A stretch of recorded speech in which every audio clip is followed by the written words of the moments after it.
بینەرانی عزیزی تەلەڤیزیۆنی پەرتەوە ئەم کاتەوە هەموو کاتێکتان شاد. سعیدی ئەرمانم و بەرنامەی ئەمڕۆی تەلەڤیزیۆنی پەرتەوی کوردیتان پێشکەش دەکەم. سەرەتای بەرنامەکەمان وتوێژێکمە بێت لەگەڵ هاوڕێ سەعیدی یەگانە سەبارەت بە قەیرانی ئاو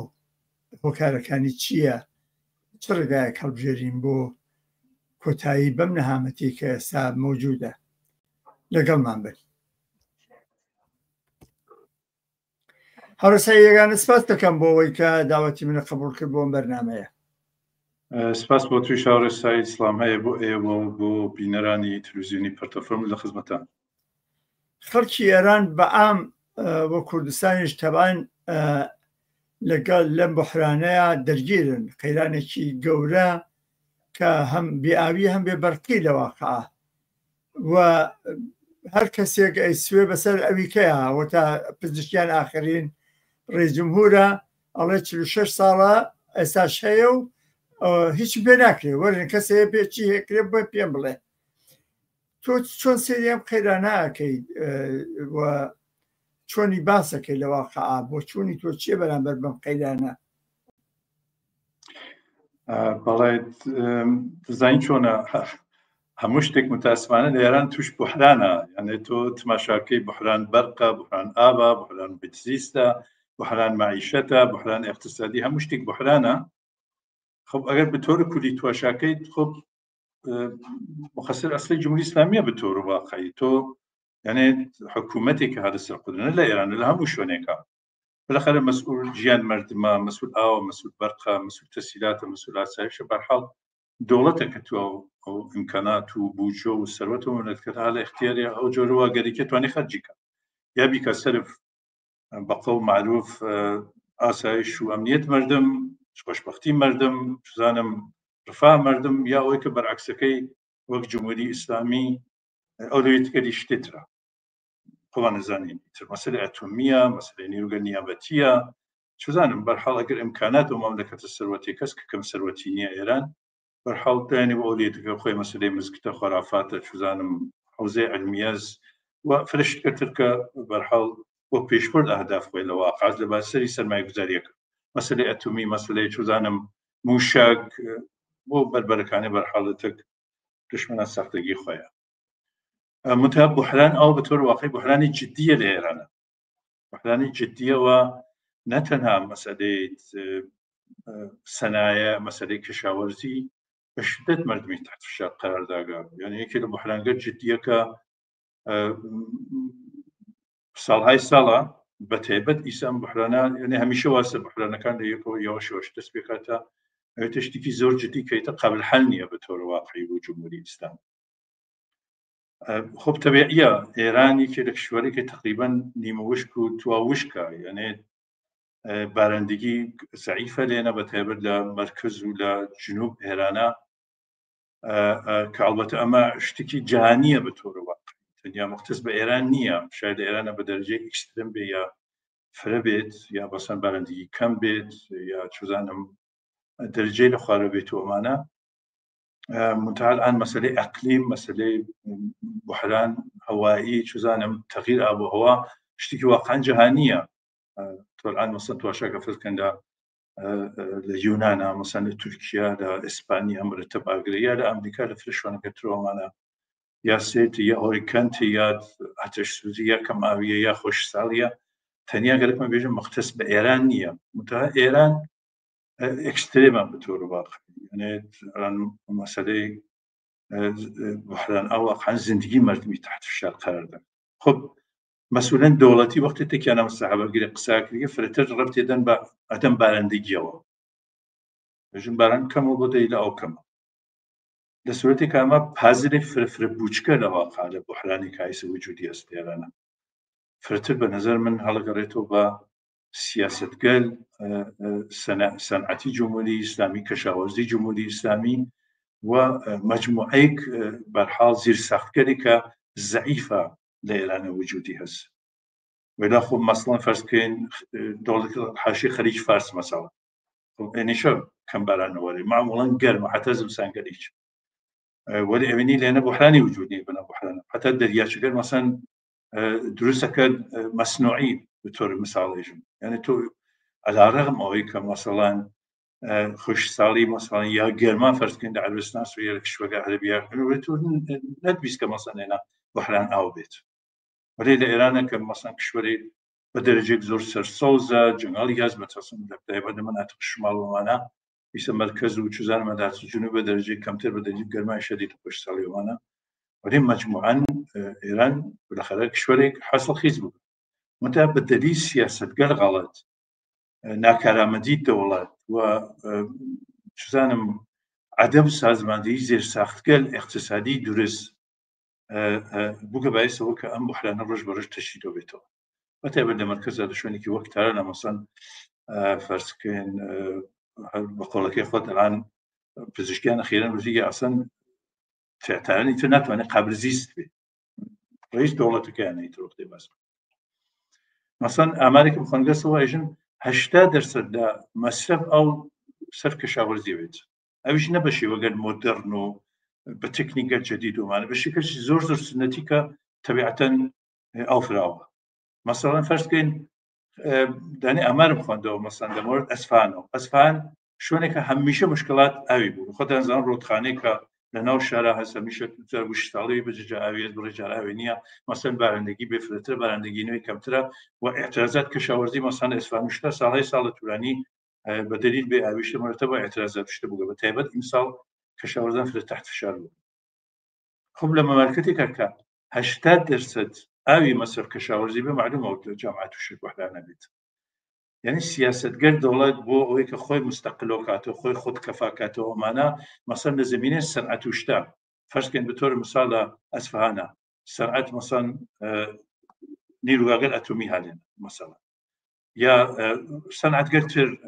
کە لێنا کە بیشتی مەصرف ئاوی هەست لە واقعە یعنی جمهوری ئیسلامی بە ئیسلاح بۆ پێشرەفت سەنایە خۆی یا ئەوەی کە خۆی خۆت کەفاکە لە مەناتقێکە ئەم شتکەریە سازمانداگە کە کەم ئاوە بەتۆر واقع شوێنێ وەک ئەسفان مەسەڵەن کەشاوەرزی 80% ئاوە سەنعەت ئاوە نازانم ڕاکتۆرەکان ئاون خۆ معلومە مەسەڵەن ئەسفهان هەمیشە یەکێ لەو شوێنگەرەوە مشکل ئاو ئاشامیدانی بووە لە شوێنێکە کە جامعەیەک یا شارێک کە مشکل ئاو ئاشامیدانی هەست خۆ معلومە تو نابێنێنە گەورەترین سنایە لێنە سازمانندەی کە بیشترین مەصرف ئاوی هەست یا مەسەڵەن سەرمایه‌گوزاریکرد لەسەر کەشاوەرزی کە بیشترین مەصرف ئاوی هەست ئیسە مەسەڵەن خوزستان و ئەم جۆرشکەلە بە جێگەی خۆی حتا مەسەڵەن لە شوورگەری کە بە دلایل ئەمنیەتی بە دلایل سیاسی کە گەرەکی نییە لێنە سەنایە ڕشکە بەتۆرە مثال لە کوردستانە یا لە مەسەڵەن سیستان و بەلوچستانە فرەتر مردم ناچار ڕوویان کردووە بە کەشاوەرزی شتە و ئەمرار مەعاش شتە کە بەتایبەت ئەو مەناتقە مەسەڵەن کەم ئاوی تر لەنیجا خودی ئەمانە مەجموعەن دەستی بدە دەستیەکەوە باعث بەئستا بحران ئاو بووگە ئەمە یەک دوومین مەسەلە وەسەکە جمهوری ئیسلامی سەرمایە گوزارێکی عەزیمی نەکردە لەسەر سیرساختگەر نەتەنیا ئاو کە مرتب ئاپدەیتی کاتەوە نەزانم لە تەکنیک جەدید ئیستفادەکە بتوانێت ئیمکاناتی فراهەمکە کە مردم جامعەت و شەومەزیخە نەبێت هیچ کەم لەمانی لە زمینە بەڵکی چامکاری نەکردە لە فرێک زمینەگەرترە وتم ئەو شتەکە بۆی ئەولویەت بووگە سەرمایه‌گوزاری لەسەرکردن لەسەر مەسەلەی ئاو لەسەر مەسەلەی بەرق لەسەر محیتی زیست ومانە ئەزانە ئەم محیتی زیست لە ئێرانەوە خەن کەتەسترۆفە چزانم دروستکردن سەدگەری بێڕەویە بێمەعنا کە خۆیان لەواقعان لەبەندی سیانە ماسوولگیرە گەرمە بێژم دروستە ئێران هەرە منتقێکە کە بە دەرەجەی وشکە یا مناتقی دیتووە وشکە مەسەڵەن بارندگی کەمە ولی هەروە کە ئیشارەم کرد ئەمانە بە نەزەر من دلیل ئەسڵ نییە پازلێ فرر بووچکە لەم بحرانە کە نەتەنیا ئێران لەسەر سەر جەهانەکان وجودی هەست بەڵکو دلیل ئەسلی ئەوەسەکە هەر لە ئەوڵە جمهوری ئیسلامی هات کە سەرکار بە دلیل سیاسەتگەر غەڵات بە دلیلەوەی کە گەرێکی خۆت کەفایەکە لە شوگەرێکە دەستی داگە بە سەنعەت سازیەوە یا کارخانەگەرێک سەنعەتی تۆلیدیکە فرە ئاوی احتیاج بووگە و خودی ئەو منتەقە کەم ئاو بووگە حتى بووگە باعث اختلاف فەرزکەیندا فلان شوێنە ئاوە ئەپلیکیشن بۆ کرمان خۆ مردم ئەو شوێنەکە ئاوەکەیانەس مەسەڵەن اعتراض دەکەن حتى بووگە باعث کنفلیکت و دشمنی لە بین خودی ئەو مردمە منتها لە این حاڵە بنظر من دەیلەکەی هەروە کە ئیشارەم کرد ئەساسەن سیاست غەڵەتوە سەرمایە گوزاری کە معمولاً دەوڵەت گەلەشی بیکەن بۆ ڕفا بۆ چزانم زێر ساختگەری کە زندگی ابتدایی مردمی پێچەرخی وەک بەرق وەک ئاو وەک محیط زیست وەک تەبیعەت وەک هەموو شتێکی تێ ئابوهەوا جمهوری ئیسلامی متوانە بەرعەکس عەمەڵی کردە نەتەنیا لەم زەمینەگەلا کارگەری دروستی نەکردگە سیاسەتگەری دروستی بەخەرج نەداگا بەڵکو بەرعەکس گەورەترین سەروەت و مەبلەکە لە شوێنگەرێکا سەرمایەگوزاریکە نیاز ئەو جامعانەوەگە وەک مەسەلەی بۆم ئەتۆمی وەک مەسەلەی موشک وەک چوزانم ئەوەی کە بەشێ لە سەروەت ملکردیە نیروگەر بازدارندەی خۆی بە ئەسڵان نیروگەر نیابەتی کردی مانچستەر نوشتی کە پێیاگرگا ئەمەڵان بوو بە هیچ چێک گشتەمانیشە لەبان دەستخودی جمهوری ئیسلامی و ماسەوە دلیل ئەسلی بوحران لە نەتیجە بەرخلاف ئەوشتکەرەکە مەسئولین خودی دەوڵەت ئێژن کە عەدەم بارندگی خۆشساڵی وانە بە دەرەجەیەکە وەسەمن تا 80% 75% بوحرانی کایسە وجودیت دلیل خودی جمهوری ئیسلامی و سیاسەتگەری غەڵیتی کە لە توت ساڵهای توولانیە ئەم بوحرانە وجودیگە نەتوانیگە دروستی کەن نەتوانیگەن کاهشی بدەن بەڵکو ڕۆژ بە ڕۆژ تەشدید بۆسەوە ئەڵئان ئیمڕۆ جامعەی ئێران بە تۆر واقعی یەکێ لە بوحرانگەر جدی مەسەلەی ئاوە دوایەوە بەرقە و محیط زیستێک ئەڵئان بە تۆر واقعی دەربوو داغانە لە ئێرانە مەسەلەی جەنگەڵا مرتب لە بینەوە خودیەوە تەسیریە لەسەر مەسەلەی ئاوە بارندگی شتا زۆر مەسەلەیەکی زۆر فاکتۆرێکی زۆر زۆر مهمە مثلا لە مناطقێکا وەک شمال کە مەسەن فرەتر جەنگەڵی فرەتر بارانەوارێ لە مناطقی ترەکە وانییە مەسەن کەمتر بارانەوارێت کاتێکی کەممان هەیە بەدەستەوە جا بۆیە منەمێ یەک دوو پرسیاریکە دێ بکەم لە پێم بە مۆزوعەیە هەروەکو خۆت باسە کرد لەواقع ئەم بوحرانە هی ڕۆژی درۆژ نییە جیاواز لەوەی کە بەشێکی تەبیعەتە بەڵام بەشێکی ئەسڵیە باسە کرد کەڵەکەبوونی ئەم مشکلاتێ یەک بە دوای یەک لە سایەی سیاسەتی جمهوری ئیسلامی ئایە کە خۆت باسە کرد بە وردی ئەم ڕێز جمهور دوای ئەو ڕێز جمهور و لە عینی حەڵدا نیروێکی نظامیەکە لە ئێرانە هەیەوە خاوەنی یعنی گەورەترین سەرمایەداری ئێرانە بۆ منفعەتی خۆی دەزێنە ئەم کارانە نیروگە ئاتۆمیەکانی ڕاست باسە کرد سەناعی فولادی خودڕۆسازی کەشاوەرزی مەسەلەیەکی جدیە بێ هیچ تەدبیرێک ئەنی کەسانی خبرێتیە لە ئێرانە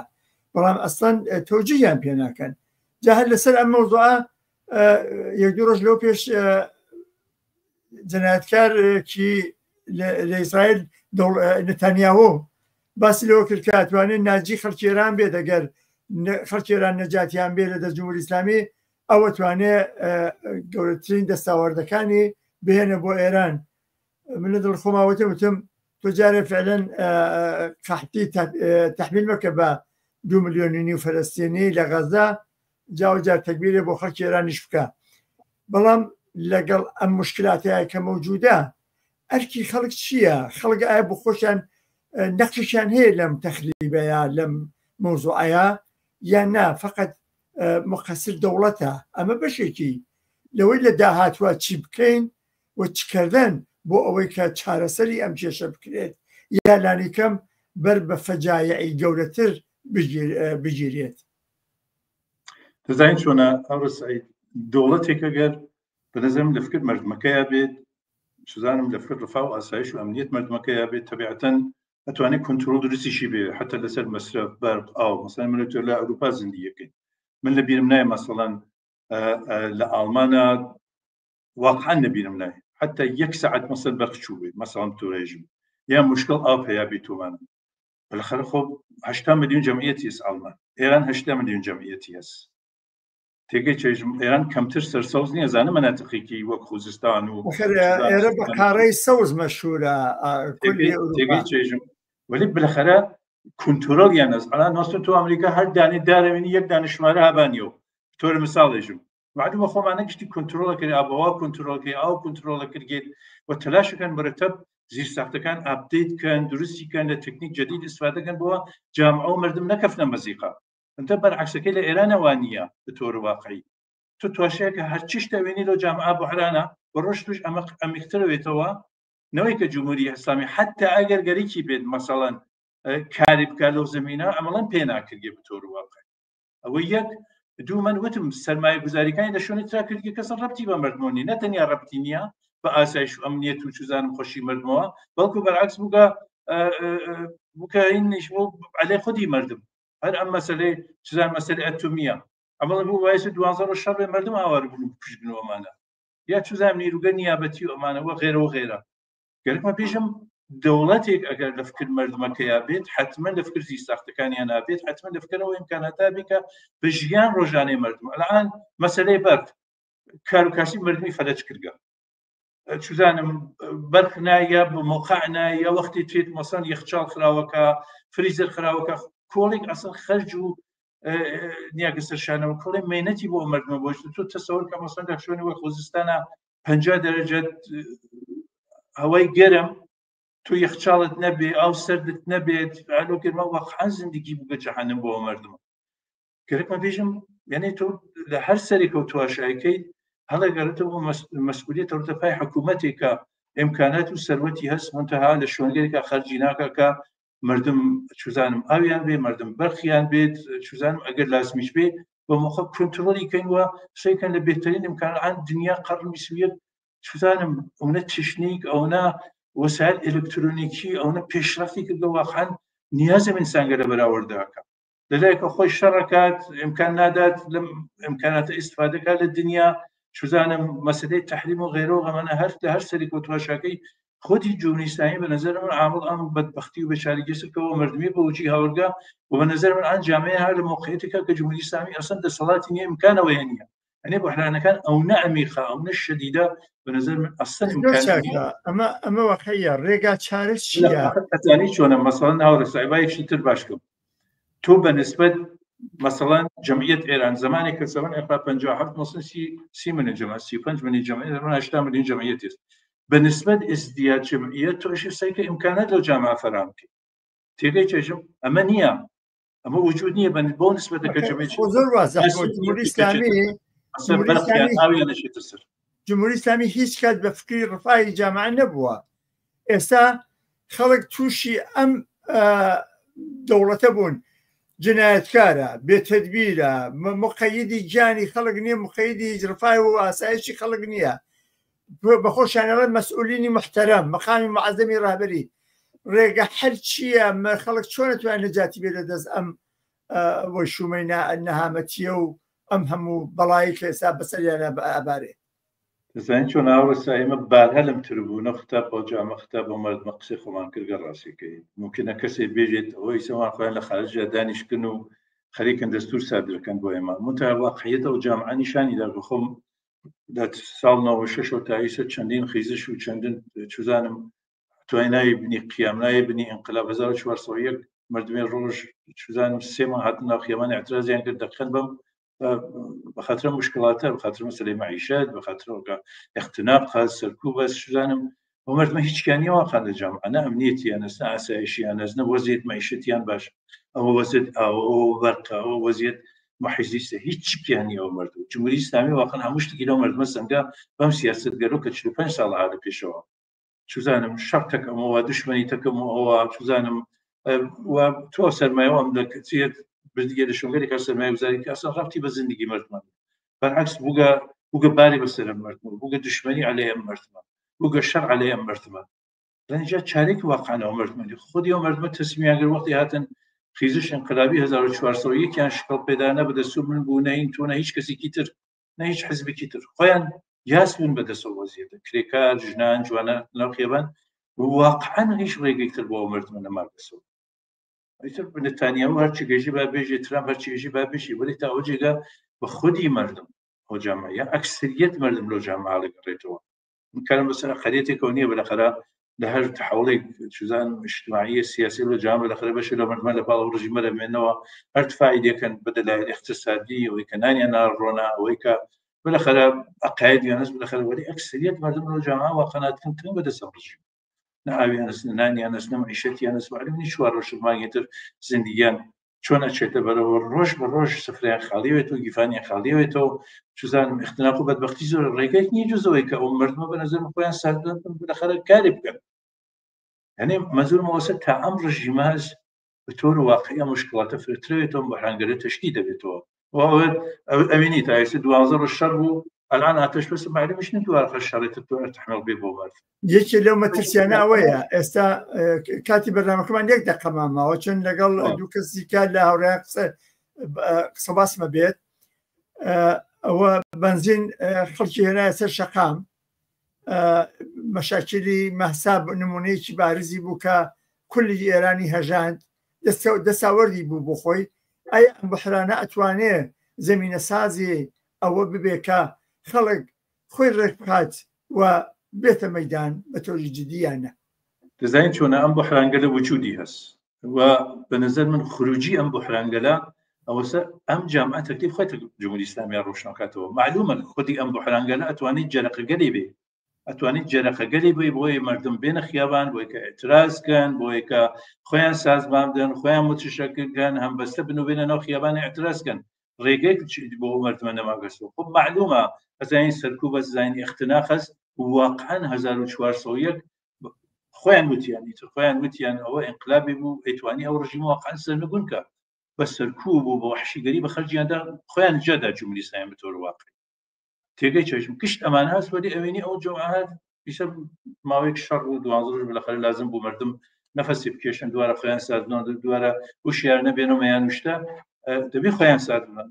هیچ ڕێگەی تر واقعا بۆ مردم نەماگەسەوە و ئەو نیرۆ عەزیمە ئەگەر بێت خۆی سازمان بدە و متشەکل سوزانم دەستکە بە ئێعتراز بە نظر من ئەتوانین دەرەقەتەم ڕژیمە بێت ئەوڕسعی ئاخرین جملە با پێت بێژم نە بۆم ئیسرائیل و ئەمریکا نە موشکەکانیان نە تەحریمەکانیان دنیا سابت بوو گەواقعا ناتوانین ئەوڵەن گەرەکیانێ دوومە ناتوانێت ڕژیم جمهوری ئیسلامی سەرنگونکە ئەو شتەوە جمهوری ئیسلامی برتا بە زەنگای سەرنگونی 1401 شاهدی بووین خۆیان ڕەهبەران یان ڕئیس سپای پاسداران وتیان واقعا قسەی خۆیان بوو وتیان ئەم ئێعترازاتە ئەم ئینقلابە هەرچی کەتە ناوێنی وتی واقعا گەرەکی بۆ ڕژیمە واقعا نزیک بۆ سەرنگونیکە ئیقرار خۆیان بوو لە نەتیجە بە نظر نەشێ ئەو مردمە متکی بە خۆیان بن بە تەوان خۆیان بەزەفێت خۆیان بە چزانم نیروی خۆیان سازمان بدەن و منتظر خارج و ئیسرائیل و ئەمریکا نەبن ئەوانە نەدۆست مردمن هیچ کامنەی بەڵکو دشمن ئەوانی دشمن مردن دقیقاً وەک جمهوری ئیسلامی سپاس دەکەم هاوڕسای عەزیز سپاس بۆ تویش هاوڕسا بینەرانی خۆشەویست سەرنجڕای جەژن بۆ درێژەی بەرنامەکانی ئەمڕۆ لەگەڵمان بن